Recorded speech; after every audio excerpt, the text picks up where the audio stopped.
Tanto petróleo, tanta riqueza que hay en Venezuela. Viendo lo que era su principal pesadilla.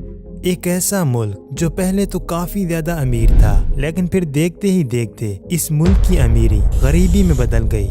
بات ہونے جا رہی ہے ایک خوبصورت ملک وینزویلا کی۔ اس ویڈیو میں ہم آپ کو بتائیں گے کہ پہل یہ ملک کس قدر امیر تھا، یہاں کے لوگ کس قدر دولت مند تھے، یہاں رہنے والے لوگ کس عالیشان طریقے سے زندگی بسر کیا کرتے تھے، اور اب اس ملک کی کیا حالت ہے اور وہاں رہنے والے لوگ کس حد تک پیسے کو ترس رہے ہیں۔ یہ سب کچھ آپ جاننے والے ہیں آج کی اس ویڈیو میں۔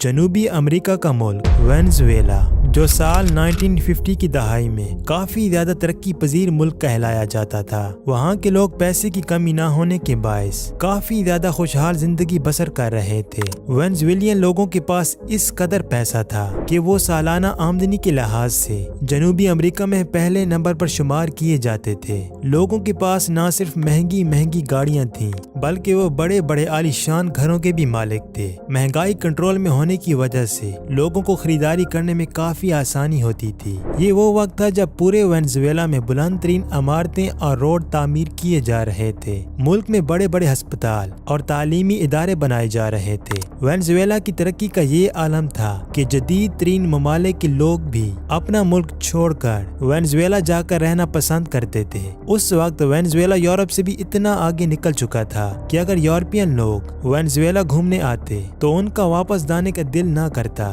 سال 1960 میں وینزویلا سمیت ایران، عراق، سعودی عرب اور کویت جیسے ملک نے مل کر اوپیک نامی ایک تنظیم کی بنیاد رکھی۔ اس تنظیم کے تحت ان ملکوں کو تیل کی قیمتیں کنٹرول کرنے کا اختیار بھی حاصل تھا۔ اس تنظیم کے بعد وینزویلا میں دولت بارش کے قطروں کی طرح برسنے لگی۔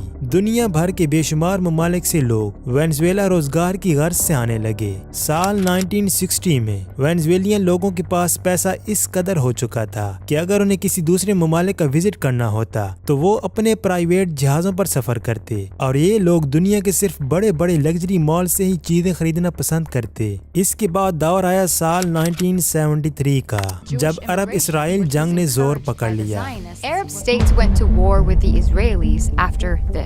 اس جنگ کی وجہ سے وینزویلا کی قسمت ایک بار پھر سے جگمگا اٹھی، کیونکہ اس وقت وینزویلا ہی وہ ملک تھا جس سے کافی زیادہ قیمت پر مغربی ممالک تیل حاصل کر رہے تھے۔ لیکن وینزویلا کی یہ شان و شوکت جس انداز سے نظر آ رہی تھی، آنے والے وقتوں میں یہ شان و شوکت اور ترقی اتنی ہی کھوکھلی ہوتی چلی گئی۔ دوستو، سال 1960 اور 1970 کی دہائی تک دنیا کا سب سے خوشحال اور سب سے زیادہ تیل کے ذخائر رکھنے والا ملک وینزویلا آج غریب ہو چکا ہے۔ اس ملک کے تیل کی پروڈکشن سال 2013 کے مقابلے میں بھی 3 گنا گر چکی ہے، جبکہ اس ملک پر ایک وقت ایسا بھی آیا جب اس ملک کو اپنی ضرورت کے لیے بھی تیل دیگر ممالک سے درآمد کرنا پڑا۔ صرف اتنا ہی نہیں بلکہ جو وینزویلا پہلے پیسے سے مالا مال تھا، اب وہی وینزویلا قرضوں میں بھی ڈوب چکا ہے۔ یاد رہے کہ وینزویلا کی کرنسی بولیور ہے۔ یہ وہ کرنسی ہے جو پہلے ڈالر سے بھی کئی گنا زیادہ مضبوط ہوا کرتی تھی، لیکن آج کے وقت میں وہ بھی اپنی قدر کھو چکی ہے۔ آج وینزویلا کے کافی سارے شاپنگ مالز خالی ہو چکے ہیں، ہسپتالوں میں ادویات کی کمی محسوس کی جانے لگی ہے، یہاں تک کہ اب اس ملک میں کھانے پینے کی اشیاء میں بھی قلت پیدا ہو چکی ہے۔ ایک وقت ایسا تھا جب دنیا کے بے شمار ممالک سے لوگ روزگار کی تلاش میں وینزویلا کا رخ کرتے تھے، لیکن آپ کو جان کر حیرت ہوگی کہ پچھلے 10 سالوں میں اسی ملک کے اپنے رہائشی وینزویلا چھوڑ کر جا چکے ہیں۔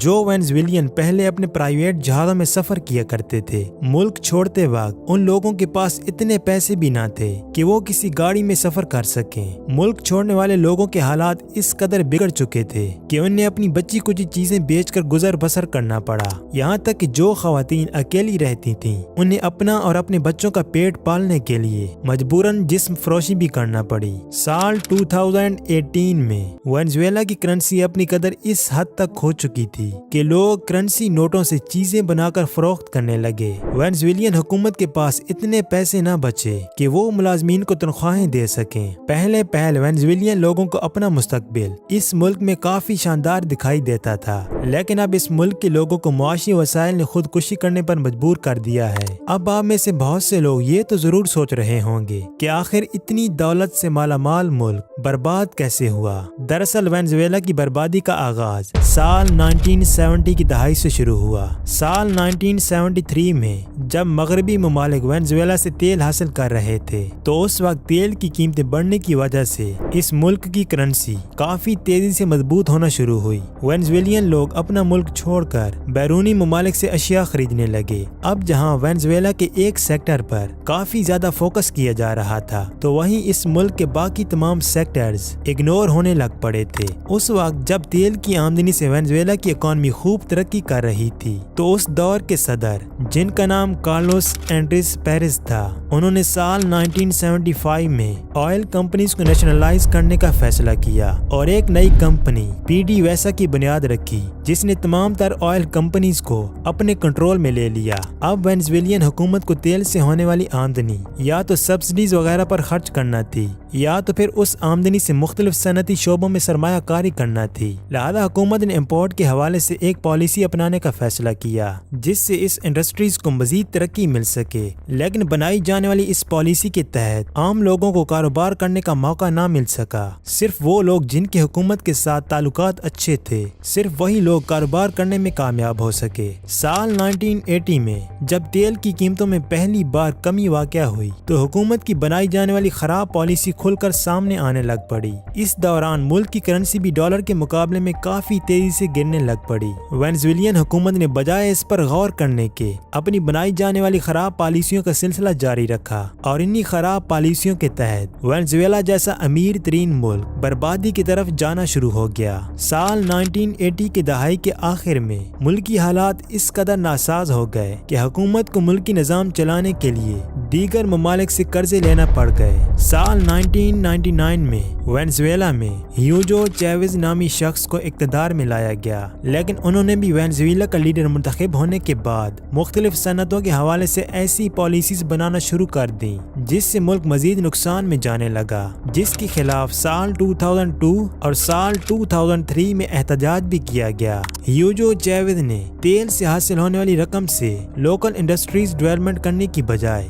سوشل ویلفیئر کے پروگرام کرنا شروع کر دیے۔ ہیوگو چیوز کے دور میں تو تیل کی قیمتوں میں کوئی خاص کمی واقع نہیں ہوئی، لیکن جب ان کے انتقال کے بعد نکولاس میجورو ملک کے صدر کہلائے جانے لگے تو سال 2014 میں تیل کی قیمت انٹرنیشنل مارکیٹ میں گرنے لگ پڑی، جس کے بعد حکومت کے لیے ہیوگو چیوز کے بنائے جانے والے سوشل ویلفیئر پروگرامز کو جاری رکھنا ناممکن ہو گیا۔ سال 2017 میں وینزویلا کی کرنسی ڈالر کے مقابلے میں مزید تیزی سے گرنے لگی، جس کے بعد ملک میں افراتفری مچ گئی۔ آپ کو بتاتے چلے کہ وینزویلا میں معاشی وسائل کے علاوہ اس ملک میں اب ایک خاص قسم کا سیاسی بحران بھی چل رہا ہے۔ اب وینزویلا میں کئی سیاسی لوگوں کے درمیان ایک دوسرے کو پیچھے ہٹا کر اقتدار میں آنے کی کوششیں بھی جاری ہیں۔ کئی وجوہات کی بنا پر اب کئی مغربی ممالک وینزویلا پر کئی قسم کی پابندیاں بھی لگا چکے ہیں، جس کے بعد اب وینزویلا کے معاشی حالات پہلے سے بھی زیادہ بگڑ چکے ہیں۔ مختصراً یہ